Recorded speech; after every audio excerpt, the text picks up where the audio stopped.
You've got to mix it around. You know, the festive fixtures are coming the festive fixtures are coming fit. I'll let That's your intro.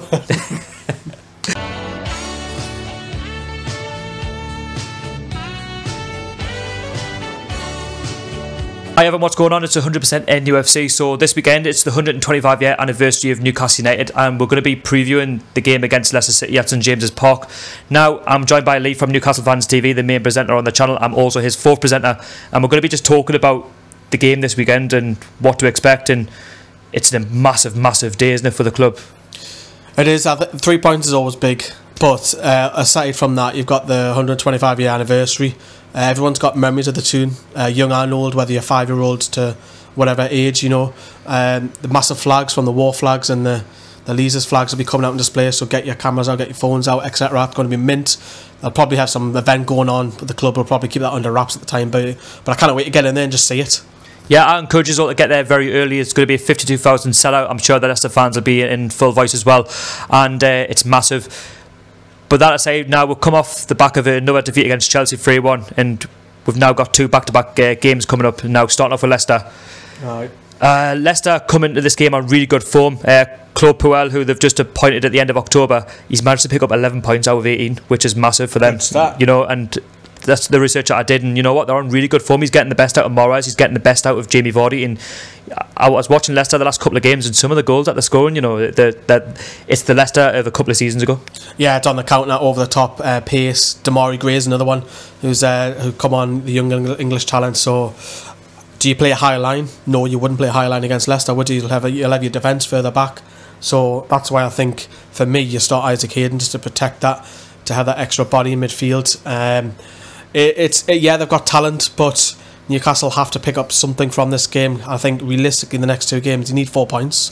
No, I wouldn't disagree with that. I think with Leicester as well being on good form, they're not an easy team to play against. You know, you look at Jamie Vardy, you look at Morris. It's like a bit like the Chelsea game. If you're marking Jamie Vardy, you're marking Morris. Who else? You've got to mark the rest. You know, because they've got talent. You know, they might not be the most talked about team, but they've still got that talent, haven't they? They're going forward. Well, Morris is back to form. I mean, Morris comes in from the right and runs at you with pace. Vardy likes it over the top. And then you've got Demarai Gray, who can run directly at you. You've got Albrighton, who'll switch it if he plays. He can switch it onto his right foot, cross it in. So they have got a few options as well. So it is difficult, but you know, Leicester might look at our side and say, okay, well, there's Shelby, there's Richie. But yes, they're in fine form. But let's put their fine form to bed. No, yeah. Again, I mean, Leicester obviously back in the top 10. I think that's probably right, but how do you think we'll line up against Leicester on Saturday now? Do you think Rafa will change the formation? Do you think you'll go with one up front, two up front? What do you think? It depends on who's fit. That's what it is. You look at Dummett and Atta, who nearly made it last week in the Manchester squad, and Rafa was saying, so are they going to be on the bench to the start? And then there's the captain, Jamal Lascelles. Rafa will make that decision. We'll know on Friday on the press conference. So for me, I think you'll go back. You won't do win backs, not at home. I think you'll go back to 4-2-3-1, and I think you'll go with Hayden in there. But as I mentioned, I think Jose Perez will play in that 10 to work your socks off to start the midfield getting forward.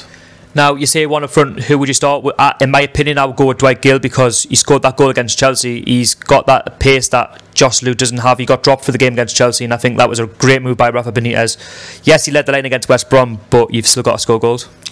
If it was two up top, I'll go with Mitrovic alongside him. But if he's going with one up top, I think you've got to go with Gale, because he scores goals, and he scored against Man United, he scored against Chelsea. This isn't Mickey Mouse teams that he's scoring against. Yes, there are tap-ins, but he's in the right place. That poacher that we need. So go with Dwight Gale, and also you can mix it up. You can get it over the top if you have to as well.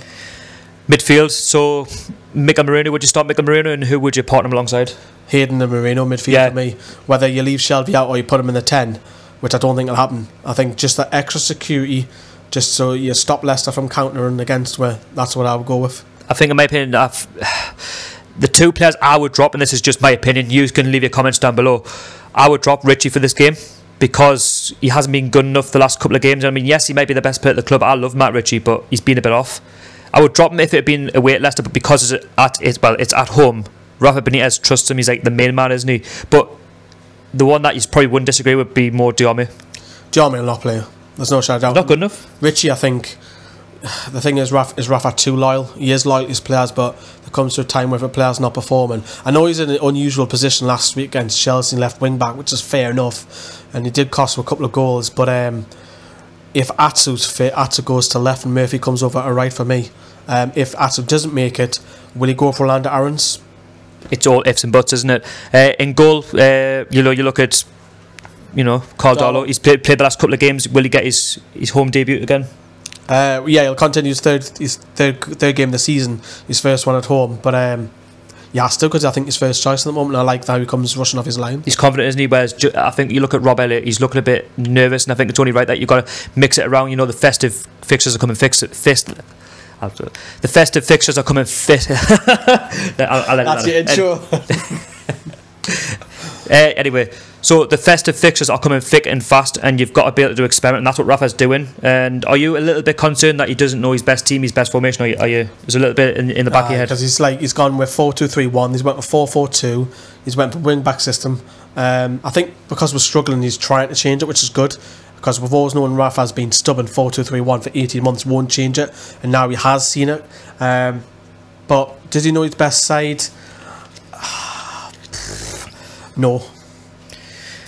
Is there any other changes that you would pick for the start level, or anybody from the reserves, anyone that needs a look in? Who plays right back? Does Yedlin come in there? Because he obviously was dropped. I know he came on later on. Been a bit off form, hasn't he? Yeah. Would Yedlin come back in for the attacking on the right side? I think that's the only one you want to look at. The rest we've already talked about. Now the pressurised question: your score prediction? I don't want to say defeat, but I think 4 points is what we need. So I'm going to say 2-1 to Toon though. From the next two games, 4 points is what we need. I'm going to go 2-1 as well. You let me know your formation, the team that you pick, your predictions, and put your comments down below. Also, this is the presenter from Newcastle Fans TV. I'll leave a link down below to his channel as well. He's a great YouTuber. Cheers, man. So yeah, thank you very much for watching. Don't forget to hit that like button, subscribe, and yeah, I'll see you all later. Peace out.